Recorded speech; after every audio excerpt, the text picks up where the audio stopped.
sa ating channel na It's a Trap.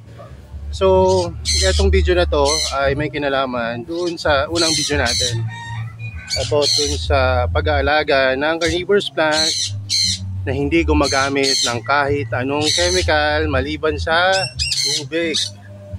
Ayan. So, nagdidilig ngayon yung ating hardinero na si Samsam. So, ayan, dito tayo kasi baka ma-disturb natin si Samsam. Dito muna tayo. So, uy, wag kang mabasa dyan. Doon lang sa halaman. So, ay, so, ayun, ano daw gagawin niya para daw makanood siya ng computer, sa computer mamaya. Kasi hindi ko siya pinag-gadget agad. But anyway, balik tayo dun sa topic. So, hopefully nagre-record ng maayos tong camera ko. Medyo mainit ngayon. And unstable. So, anyway, diretso tayo. So, okay lang sana tong record natin ngayon. So, paano nga mag-alaga ng carnivorous plant na hindi gumagamit ng kahit anong klase ng chemical maliban sa tubig. Ayan. So, nung una pa lang, no, kung mapapansin nyo sa mga video na ginagawa natin, yung first 10 doon, walang kahit anong chemical tayong ginamit doon maliban sa tubig. So, sir, kung tubig lang yan, paano na yung mga peste? Ayan. So, eto, ano na natin. So, alam nyo ba na mas maganda mag-alaga ng carnivorous plant nang hindi gumagamit na anong klase ng chemical? Kasi unang-una, matipid. Hindi kayo gagastos dun sa mga bibili fertilizer, bibili ng pesticides, fungicides, at kung ano-ano pang mga chemicals na pwede nyong ilagay dyan. No? At mas masaya rin dahil hindi kayo magkakasakit. Hindi rin kayo gagastos dahil hindi kayo magkakasakit sa mga chemicals na ginagamit natin sa pagka-carnivorous plants. Masama ba yun, sir? Masama. Kaya nga pagka tinignan nyo yung mga systemic fertilizers sa YouTube nyo lang or sa Google, tanong nyo sa mga binibilan nyo rin kung ano bang bad effects nun sa atin. Unang-una, napaka-cancerous nung mga systemic fertilizer na yan. Kahit sabihin mo yung ginagamit natin na naman tawag din, Starkel G, no? Okay pa nga yan eh. Pero yung isa dyan, Puridan ba yun? Basta napaka-cancerous niyan. So, kaya hindi tayo gumagamit yan. Bihira. Gumagamit mo tayo pero bihira, no? So, anong gagawin natin, sir? No? Anong gagawin natin? So, okay. Bakit bakit tubig lang or bakit hindi tayo gumagamit ng chemical? So, ayun nga yung mga dahilan, no, para matipid at natural. So, unahin na natin yung sa fertilizer. Dahil ayun yung pinaka-light na ginagamit pa rin natin hanggang ngayon. May fertilizer pa rin tayo ngayon. At soon, magagamit ulit tayo niyan. Pero bakit pwede ka palang hindi mag-fertilizer sa halaman mo? Pwede talaga. No? Lalo na kung habis ka lang at hindi ka naman nag-thrive na palakihin agad o paramihin agad. No? Mas maganda yung hindi pinifertilizer ng mga plants. Kasi mas kita yung traits, no? Hindi pilit yung paglaki kasi nila kaya kikita mo agad yung traits kahit na maliliit pa. Pangalawa, matibay sila, no? Kumbaga may pundasyon kasi yung plants, no? Nag-ugat muna ng complex bago nakapag-produce ng magagandang mga foliage or ng mga leaf or shrubs, no? So, ano pa yung advantage ng fertilizer? No? Hindi ka magkaka-algae pa hindi ka nag-fertilizer. Or maliit yung chance na magkaroon ka ng fungus, no? Or algae infestation sa inyong medium kung hindi ka nag-pesticides or nag-fertilizer like Maxi. Kasi pa nag-Maxi ka or nag-fertilizer ka, syempre may nutrients yan. Ano pa yung mga ibang mga living organism na pwedeng makabenefit sa nilagay mong fertilizer. So, nandiyan na yung mga damo, no? Mas nabibilis ang laki ng damo pa nag-fertilizer ka. Pangalawa, dahil yung algae, no, ay nangangailangan rin ng nutrients and sunshine and humidity and moisture, mas mabilis rin silang dadami. Ayan. So, ano naman gagawin mo, sir, kung hindi ka magpe-fertilizer? No, bukod sa panguhuli ng langaw na hindi ko na ginagawa ngayon. No, ay kusa naman sila nakakahuli, no, kahit na nasa indoor sila or outdoor. No, mas mataas lang yung chance na makahuli sila pag nasa outdoor, syempre. Kasi nandiyan na lahat ng mga insekto na pwedeng lumapit sa kanila. No, at kahit hindi mo sila i-fertilizer, no, lalaki pa rin yan. Carnivorous plant nga di ba? So, ang pwede mong gawin, no, lagyan mo ng mga insekto yung halaman mo. Mas mabilis siyang, ito hindi lang plants ang lalaki, no, pagka natural ka. Yung naglagay ka ng insekto talaga. Kasi yung nag-i-struggle na insekto, no, at kahit mapalaki pa yung subo mo sa mga alaga mo, ayun pa yung magti-trigger na kailangan nilang mag-produce ng bigger traps next time. No, kaya kahit na matunaw yung isang bibig ng Venus flytrap mo after nilang makakain ng oversized na pagkain na insekto, no, susunod yan, pansinin mo mark my word, no? Kasi na-experience ko na rin yan dito. Mas lalaki yung trap size ng inyong halaman dahil dun sa nutrients na na-absorb niya at dun sa previous scene or pangyari na nangyari doon sa inyong halaman, no, na nakakain siya ng malaki. Kailangan ko mag-produce ng bigger traps para yung locally available na ano ba tawag doon, na prey, no, ay makain niya. So ayun, no, ayun yung isa sa mga pwede mong gawin kung hindi ka mag-fertilizer. Pero kung marami ka ng mga halaman at kung okay lang sa iyo na magpalit ng medium o magkayod ng medium, maghugas ng medium, pwede ka naman mag-fertilizer. Kasi hindi naman yan ganun kasama tulad ng mga susunod nating babanggitin. So, sumunod. Okay. No? Na-cover na natin siguro yan sa fertilizer na yan. So, sumunod ay yung fertilizer. Sumunod yung peste. Peste naman. Pesticides. Ang pesticides, isa yan sa mga palagi ako nagdadalawang isip na gumamit kasi nga hindi yan maganda sa kalusugan natin. No, so galing na ito. Ano pansinin nyo to? Sukay solas lang to. Pero anong kulay? Pula siya. Nagkukulay red sa partial sunlight. Anyway, balik tayo doon. Pesticides. So, paano naman ako hindi gagamit ng pesticides? May peste nga. So, kung may peste, may sarili tayong pamamaraan para wait lang. So hindi niya mapatay yung hindi, yung sa yan, Sammy. Doon sa hindi mo mapatay. Dito yan yung sa iniikot. Ayan. So saan ka na? Saan ka na magdidilig? Okay na? Tapos na? Yung dito? Sige, lalapit ko. So wait lang po dahil nagdidilig to si Sammy. Sammy, dilig ka na ulit. Hold mo. Kasi mag-video pa si Papa. So, ayan. Huwag mo basahin. Hindi pa ako maliligo. Ayan. So, ayan. Gagawin yung palagi na sa submerge. No? Wala lang tayo. Meron yata dito. Yung matatagal nang matagal nang naitanim. Kasi yun, makapit na yun. Ano kaya?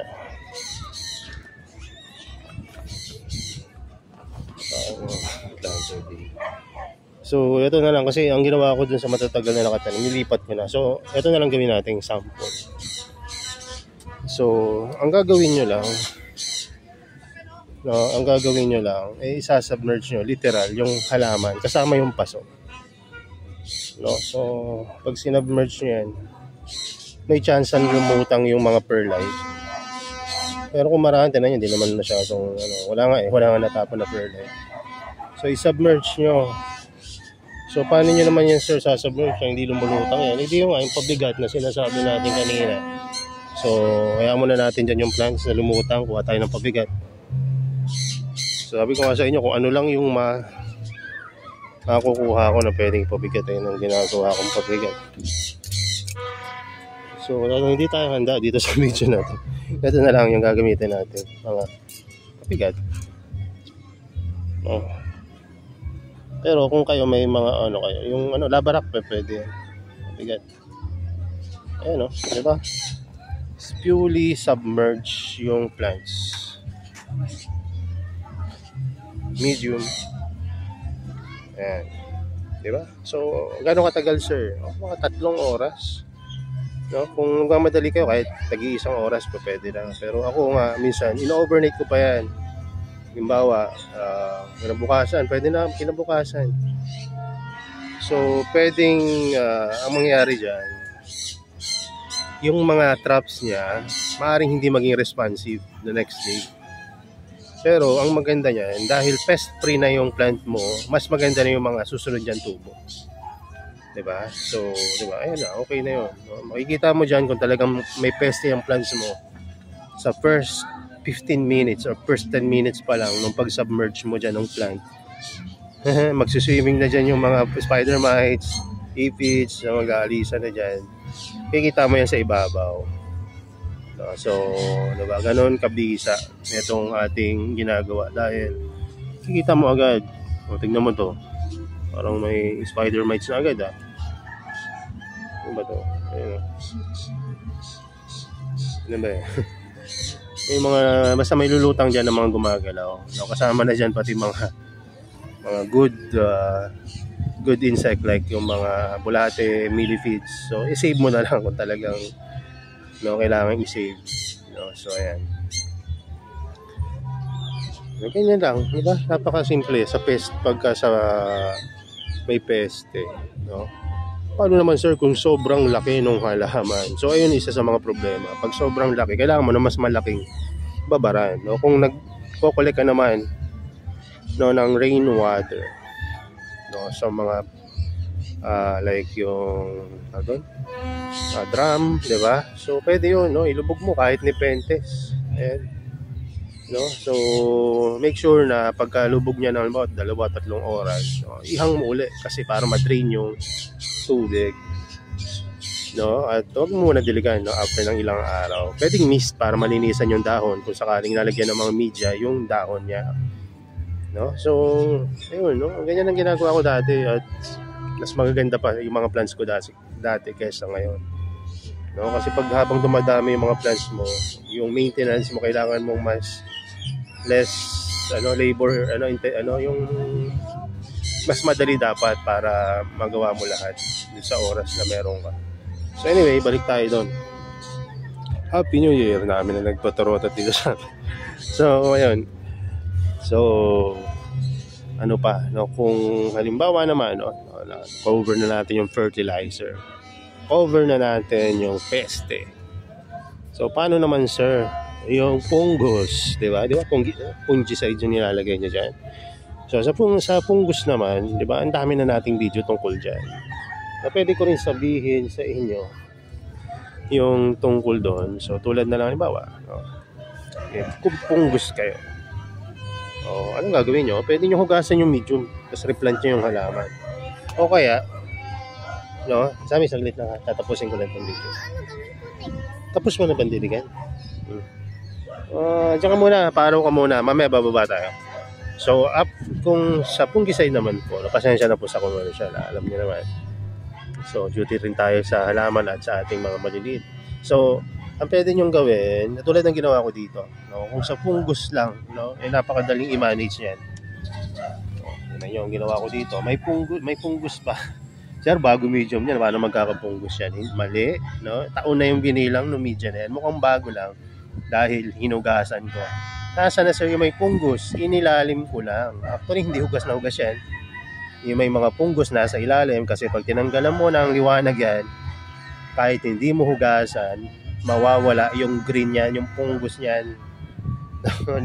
Natutunan ko na rin yan dahil may mga fungus na media natin.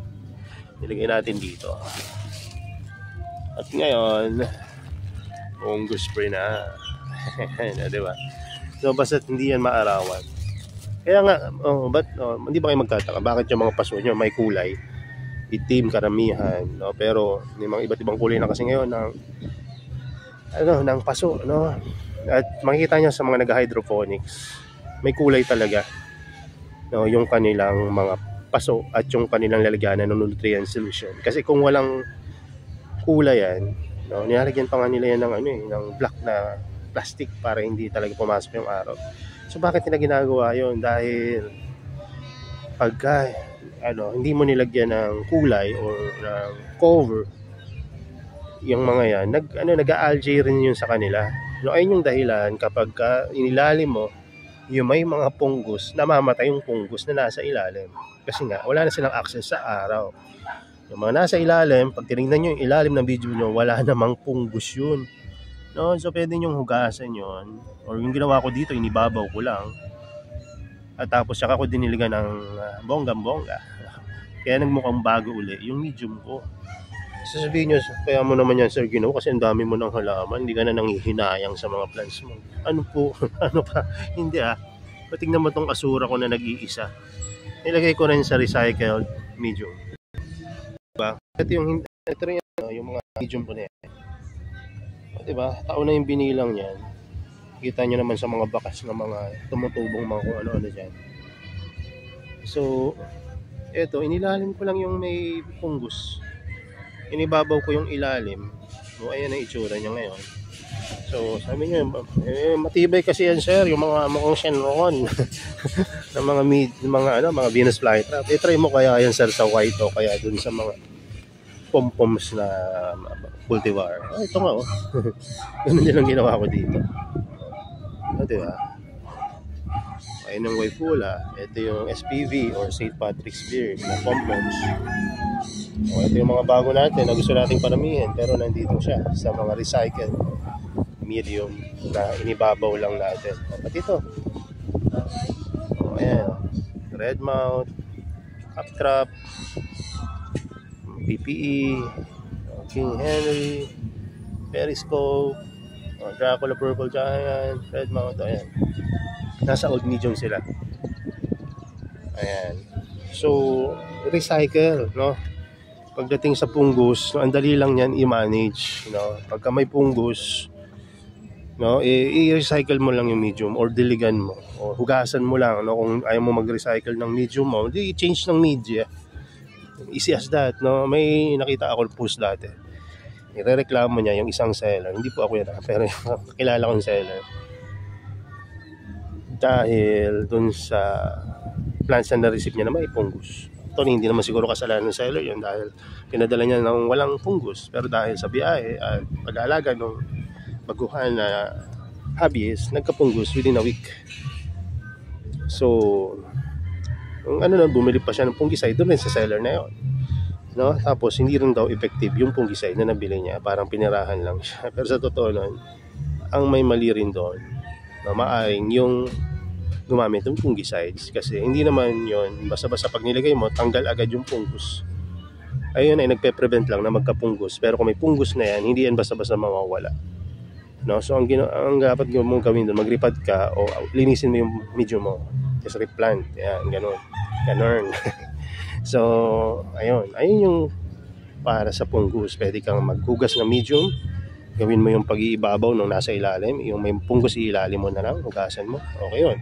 Pwede rin yung pagdidilig na once a day lang or every other day, tuwing umaga lang or tanghali. Huwag ka na magdidilig ng gabi para hindi magka-fungus. At huwag ka palaging waterlog. So ayun, ano pa bang chemicals na pwede nating maisip, no? So tingin ko ayun yung tatlo na major chemicals na ginagamit natin: fertilizer, pesticides, fungicides, no? Kung may naisip pa kayong iba, no, ako wala na akong masyadong maisip, no? Pa akong makain ng umagahan pero ayun, siguro ayun lang, no? Pagdating sa pag-aalaga ng carnivorous plant na walang chemicals, or let's say less chemicals, kasi minsan gumagamit pa rin ako ng fertilizer, no? So ayun, no? Next time siguro pag-aralan natin kung ano yung mga pag-fertilizer namin dito, no? Ito aminin ko sa inyo, gumagamit ako ng fertilizer minsan sa isang taon, pero matindi yung pag-fertilizer ko kasi nagpe-fertilizer ako ng araw-araw within a month. Isang buwan ako nagpe-fertilizer araw-araw. Tapos natigil na ako ng mga 6 na buwan o higit pa Tapos saka wala ako magpe-fertilizer. Bakit ko ginagawa yun? No? No. Tinry ko kasi yung iba't ibang klase ng pagpe-fertilizer. No? Pag nag-fertilizer ako, maaaring magpunggos, magkakaproblema ako. Pero kung yung problema, ilalagay ko lang dun sa isang buwan na yun, mga susunod, at i-manage ko, edi tanggal yung problema ko sa buong isang taon, yun, di ba? Ilang buwan lang ako mamumroblema dun sa punggos na mapupunta dun sa nang dahil sa fertilizer. So, ganun ang ginagawa ko. Pero hindi ko i-advise sa lahat yun kasi may mga negative effect rin yun kung magkakamali kayo ng timpla. So, ang ginagawa ko, sobrang light lang nung aking fertilizer sa umpisa. Tapos yung mga panghulihin, doon ko tinataasan. O kaya baliktad. Wait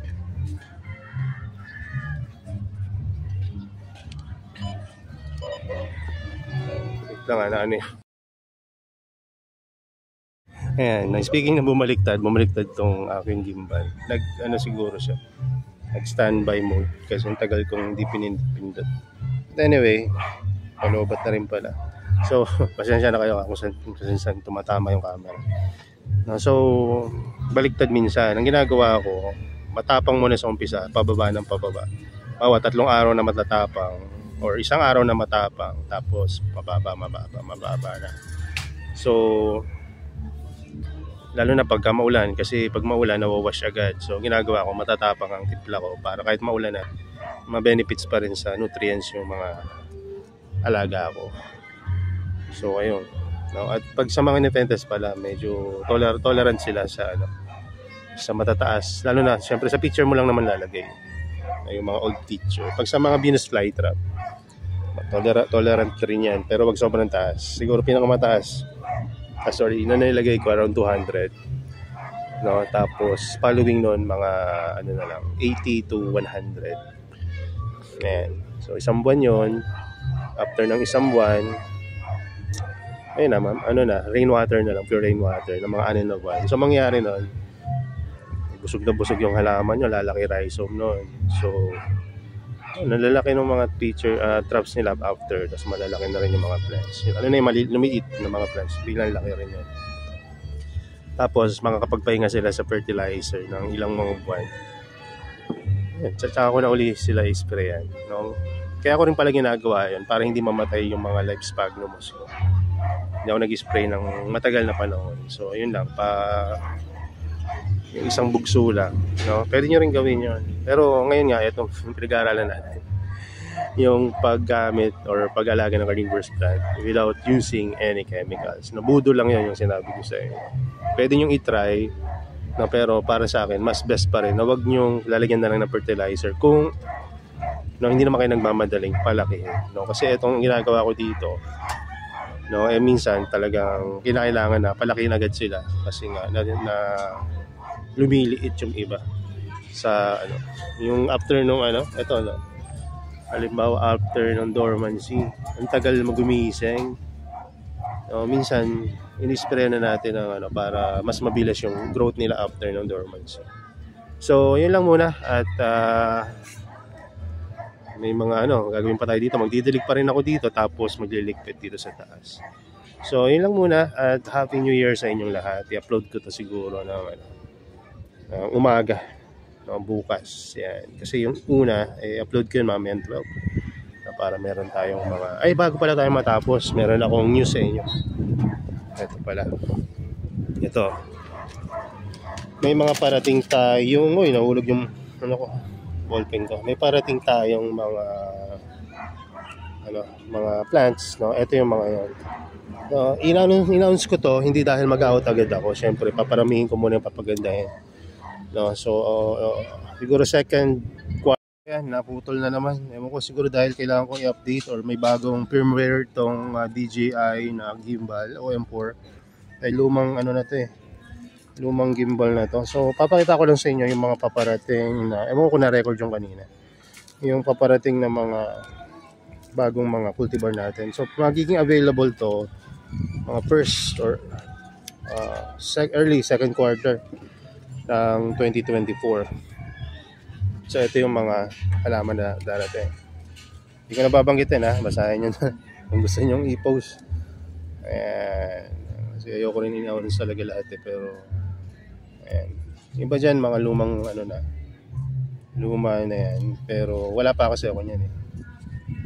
So kumuha lang ako para, so sa ano rin yan, para meron tayo. So collector din yan dito sa atin.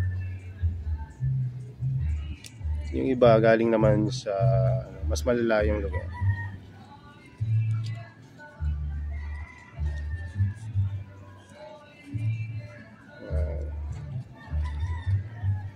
Actually may madagdag pa dito, hindi ko pa nagagawa yung iba. Ito pinaka-favorite ko na parating. Ayan. So ayan yung mga paparating next year. No, so hopefully makarating na maayos. Kung hindi, alam niyo na, hindi naman tayo makapag-out pagka dumating ng deads, no. Kasi mahirap rin dumating kasi pagdating yan rhizome pa lang yan. Kasi nasira yung mga traps niyan or maging ano leggy yan pagdating. Mga mumuti dahil kulang sa para. Dahil sa malalayong lugar yung iba galing diyan eh. So, yun lang muna at salamat sa panonood nyo at pasensya na sa nagkakaaberyang gimbal natin ngayon. Kailangan ko siguro update yung firmware nito. O kaya no, talagang bibili na talaga tayo ng bagong camera, pero at maaari hindi muna tayo bibili kasi marami tayong priority na mga bagong mga plans na paparating. Although bayad na yan. Pero may mga gusto pa akong i-add dyan na ano, mga magagandang, yung mga ito kung papansinin nyo yung mga bago or yung mga binalik natin mga cultivar, mga ano to, mga unique traps lahat halos. Ayan. So ilan lang dyan yung parang walang masyadong kakaiba na traits, pero karamihan dyan kakaiba at wala pa tayo. Ayan. So yun lang muna, salamat sa panonood nyo and God bless, bye bye.